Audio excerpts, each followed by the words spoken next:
ആകെ കന്യകളെ കൈകാലി ഇങ്ങനെ അനവധി അവാന്തര വിഭാഗങ്ങളുണ്ട്. പ്രധാനമായിട്ടുള്ള നായരാജാവ് നായകയാണ്.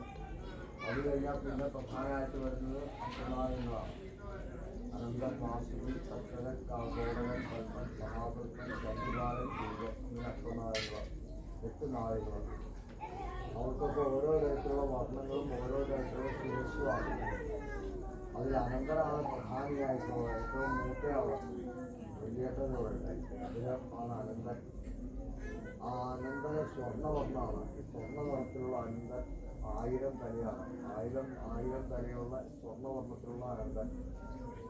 രണ്ടാമത് വാസുകി എന്ന് പറഞ്ഞ സർപ്പമാണ്. വാസുകി സർപ്പത്തിന് 800 തല, പശുവിൻ്റെ പാലിന് നിറം, വെള്ളി നിറം.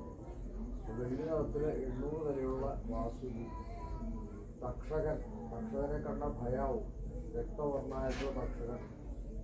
രക്തവർണ്ണം, ചുവപ്പ് നിറത്തിലുള്ള കണ്ണ്, ചുവപ്പ് നിറത്തിലുള്ള ശരീരം, ചുവപ്പ് നിറത്തിലുള്ള നാവ്, അതിനെല്ലാം ആസ്വദനം രക്തവർണ്ണമായിട്ടുള്ളതാണ്. രക്തവർണ്ണമായിട്ടുള്ള തക്ഷകന് 500 തലയാണ്. മൂന്നാമതായിട്ടുള്ള സർപ്പമാണത്. നാലാമത് കാർഗോടകൻ എന്ന് പറഞ്ഞ സർപ്പ. കാർഗോടകന് കറുപ്പ് നിറവും 500 തലയാണ്.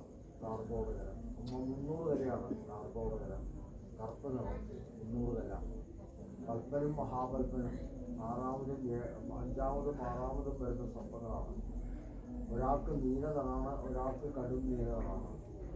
ഒരാൾക്ക് 100 തലയാണ്, ഒരാൾക്ക് 7 തലയാണ്. 7ാമത് വരുന്നത് ശംഖുപാലൻ എന്ന് പറഞ്ഞ സർപ്പമാണ്. അദ്ദേഹത്തിന് കറുപ്പ് നിറമാണ്, 5 തലയാണ്. ഗുളികൻ എന്ന് പറഞ്ഞ സർപ്പമാണ് ഒടുക്കം തന്നെ. അദ്ദേഹത്തിന് 3 തലയും പച്ച നിറമാണ്. അത് കൂടാതെ കണ്ട് 1 തലയും 2 തലയുള്ള സർപ്പങ്ങളൊക്കെ വേറെ.